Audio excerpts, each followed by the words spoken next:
I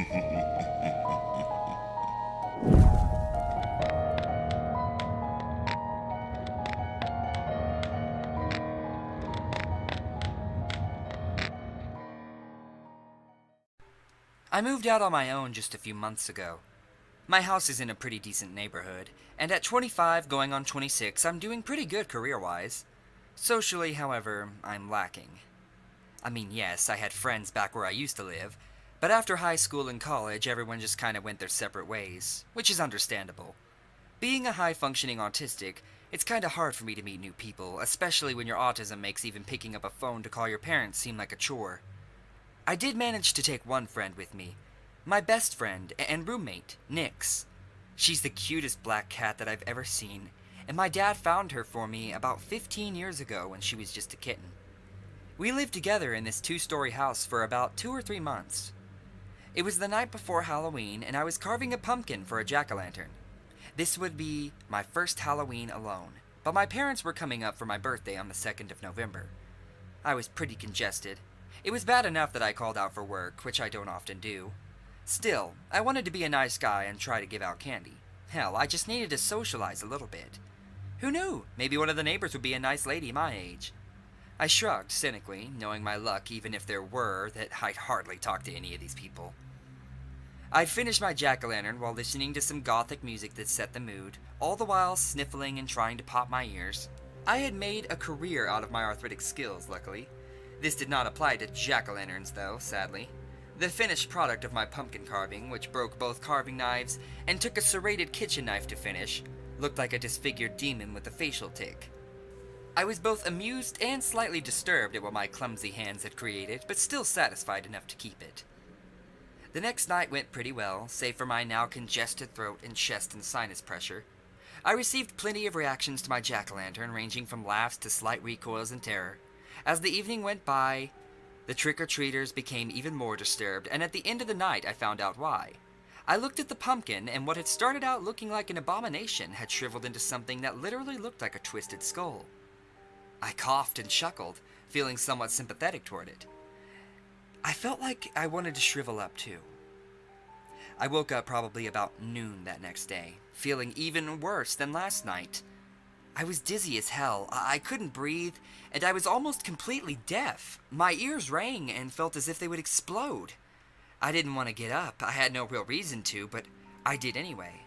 I at least wanted to check the mail or get something to eat and maybe take some decongestant. As I stumbled downstairs and shuffled outside in my robe and slippers to get the mail, I noticed that my pumpkin had vanished. I had already planned on throwing it out anyway, but I was still mildly surprised that it was just gone. Someone must have stolen it either late last night or this morning. I didn't really care. I'm sick, and they did me a favor either way. I went inside with the mail and thought very little of it.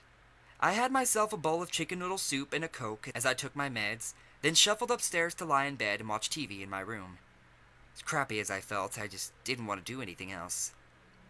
I woke up at 8:36. By what my clock told me, my TV still playing. I felt even more so dead to the world and could barely lift my head.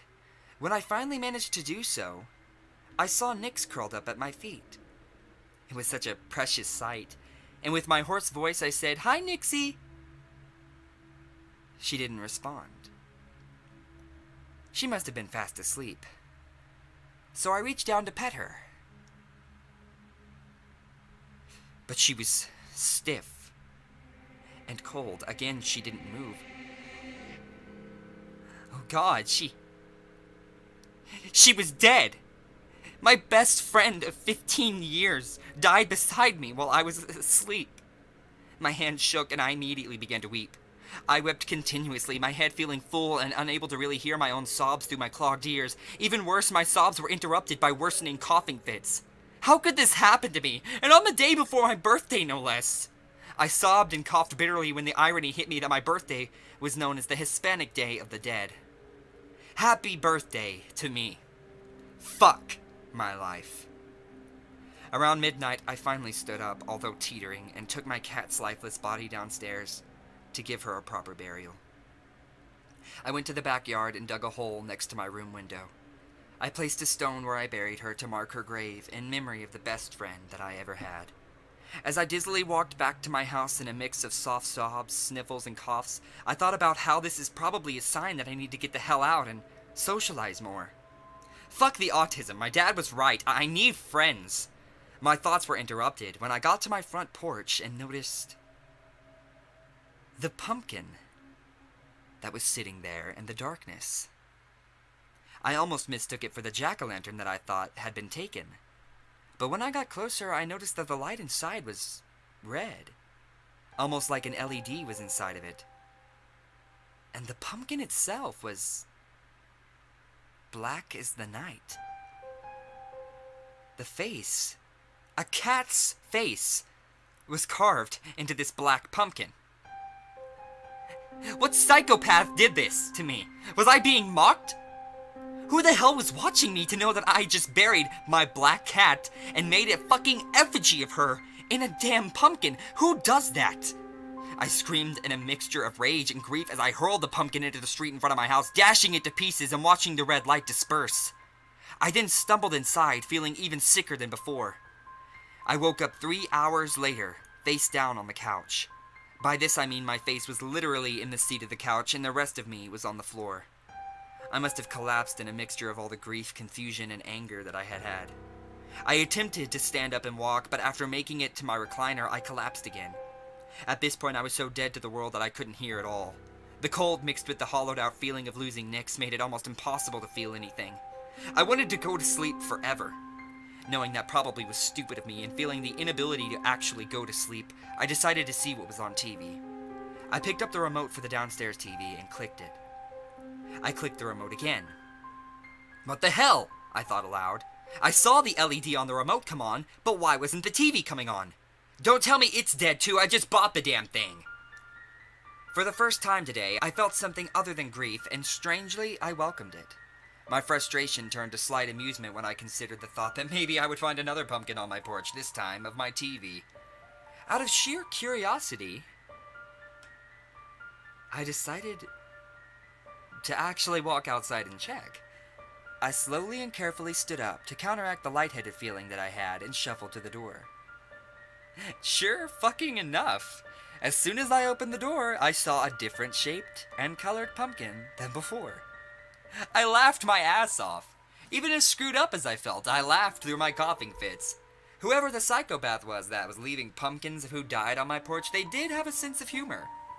I think my head cold made me a bit delirious, because the situation should have been more unnerving, all things considered. After I stood back up from cackling hoarsely and coughing, I noticed the pumpkin's skin color. It wasn't a color that I normally saw in a pumpkin. It had a fleshy olive color to it. My stomach sank when I looked down at my arm and back to the pumpkin. It was my skin tone! I panicked, and the next thing I remember, I was in front of the pumpkin, as if I had just appeared there. The pumpkin was unlit, and with it being 3 a.m., I could barely make out what it was. And suddenly, the inside of it lit up, revealing to me what I had dreaded to see. My own face. Oh, no! Oh, hell no! These pumpkins were markers of who died. They were warnings. Some serial killer must be doing this. Something. I had no idea. So panicking, I bolted inside. More like floated. As dizzy as I was. I started upstairs to my bedroom to get my ninja sword out from under my pillow. This asshole wasn't gonna take me without a fight. As I got about halfway upstairs, the realization hit me. If this jack-o'-lantern had killed Nix, how did he make it to look like she had died of natural causes? I got my answer as I rounded the corner and entered my bedroom. I saw Nix curled up on my bed as I found her earlier, as if I hadn't buried her, lying next to my limp body.